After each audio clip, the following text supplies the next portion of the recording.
Bem, nós fazemos parte da subbacia hidrográfica do Rio Salgado, que é uma subbacia da bacia do Jaguaribe.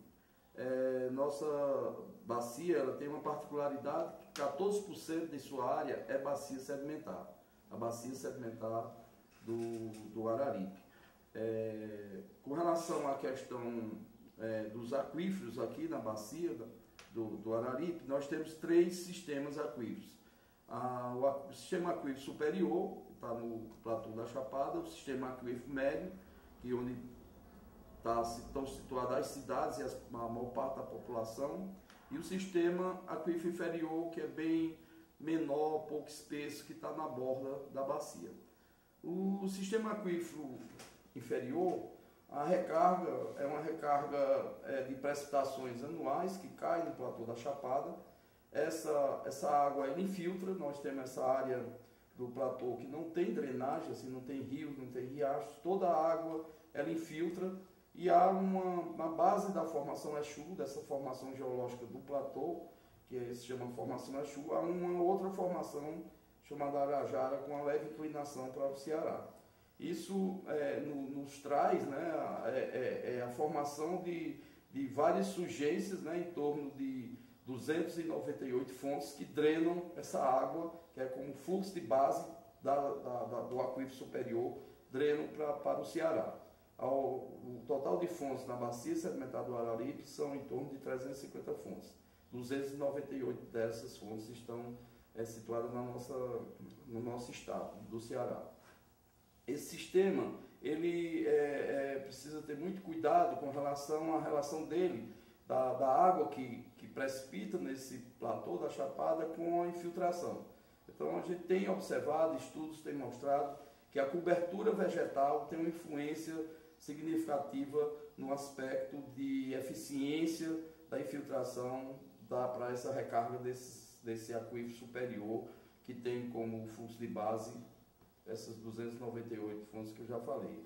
Essas fontes elas jorram, né, de uma forma anual, e uma vazão total que chega em torno de 44 milhões de metros cúbicos. Né? Essa água drena de uma altitude que varia em torno de 750 metros, e ela drena formando uma drenagem inicial, né, do início do rio Batateira, do rio Grangeiro, de todo esse sistema de drenagem da nossa região aqui do Cariri, que vai formar o rio Salgado, que é o rio principal da nossa bacia.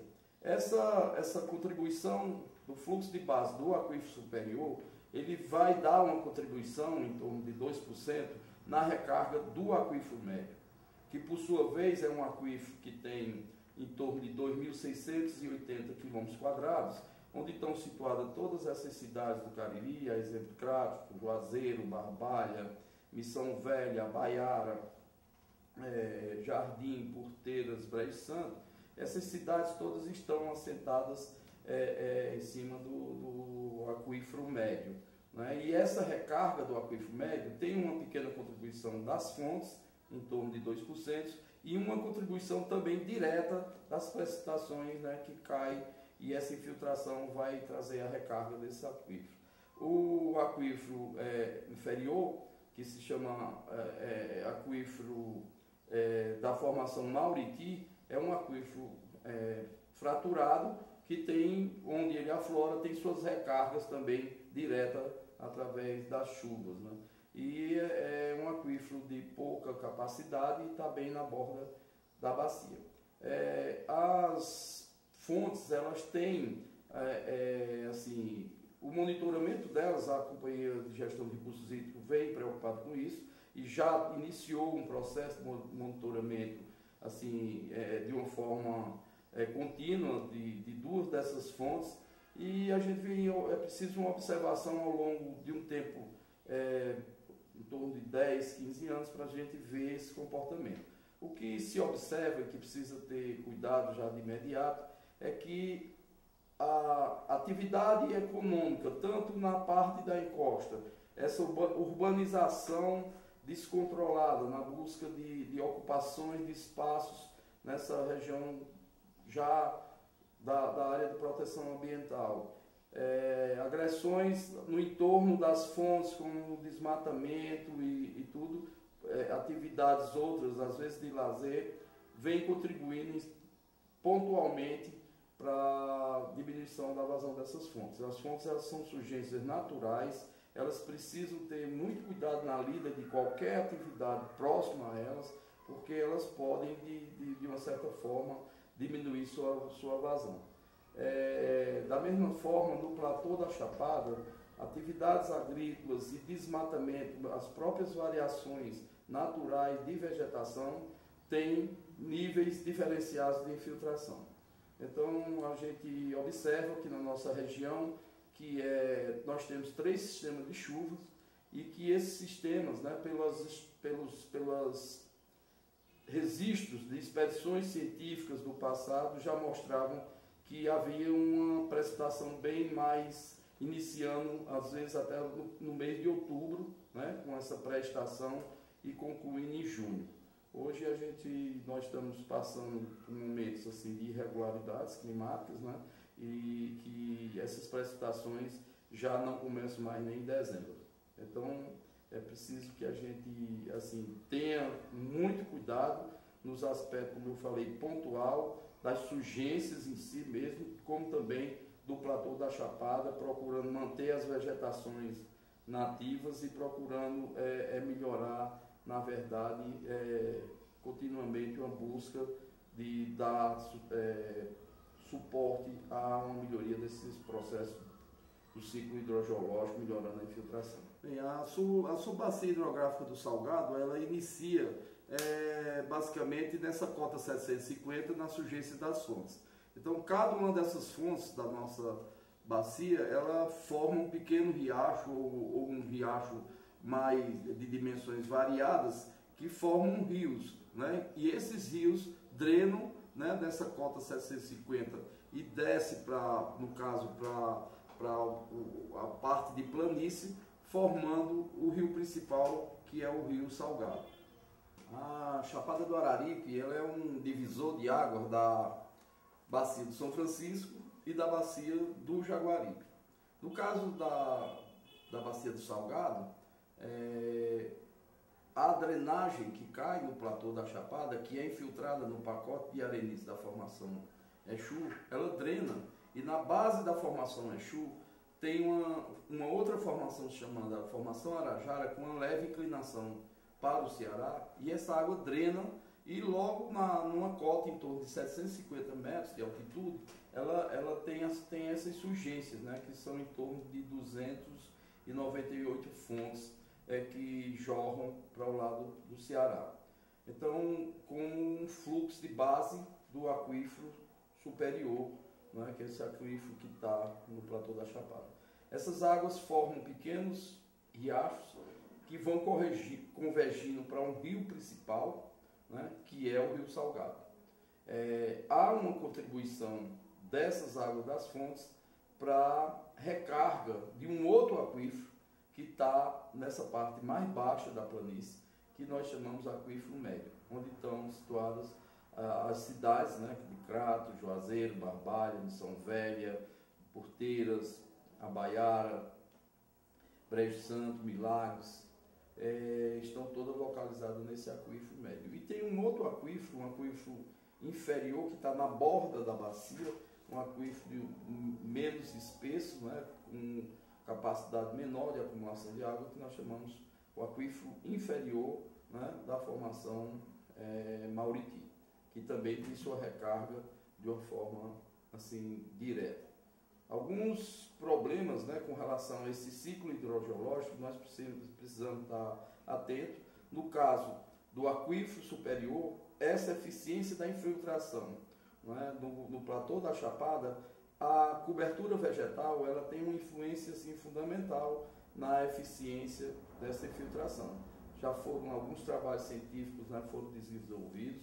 Nós precisamos ter um domínio maior dessa infiltração, com valores mais precisos de como procede realmente essa eficiência e em que quantidade nós estamos recarregando esse aquífero superior, monitorar todas as 298 fontes, ter um domínio de ciclo hidrogeológico, quanto tempo entre ela precipitar em cima do platô da Chapada, qual o tempo que ela vem a aflorar nessa insurgência, nas fontes, na verdade, né, que alguns estudos já dão indicadores de em torno de 180 anos, entre a precipitação e a insurgência.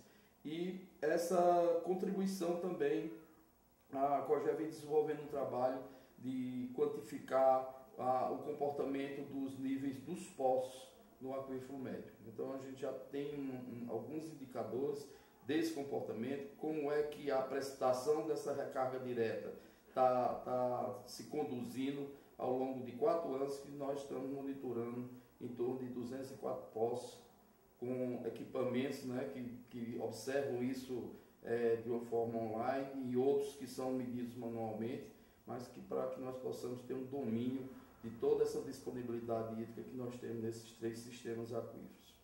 A questão do desmatamento, né, no platô da Chapada, no entorno das fontes, como também no aquífero médio, na área onde estão situadas essas populações, elas precisam ter um controle bem maior. Nós temos um polo cerâmico que tem um consumo razoável de lenha, então essa pressão por essa matriz energética é muito grande na nossa região e conduz para que as áreas sejam desmatadas, tanto no platô da Chapada como nesse aquífero médio.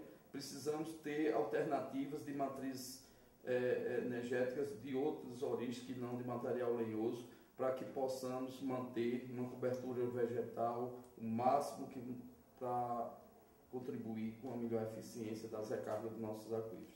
Então, eu acho que as cidades, né, que principalmente as maiores cidades, precisam ter seus planos diretores, ter um ordenamento da ocupação, principalmente da encosta, né, para preservar esses recursos hídricos, preservar essas fontes, que o processo que tem de ocupação precisa ser urgentemente controlado para que possamos ter uma água de qualidade, com quantidade, para a nossa demanda de consumo humano, como também para o nosso desenvolvimento. Já há projetos, né, governamentais preocupados com essa oferta hídrica de importar água de outras bacias, como é o caso de um projeto do governo do estado chamado Cinturão das Águas. A interligação de bacia do São Francisco seria uma derivação do canal principal para beneficiar essas cidades que estão basicamente no aquífero médio e que já preocupa essa disponibilidade existente da água subterrânea em termos futuros, né, está comprometido.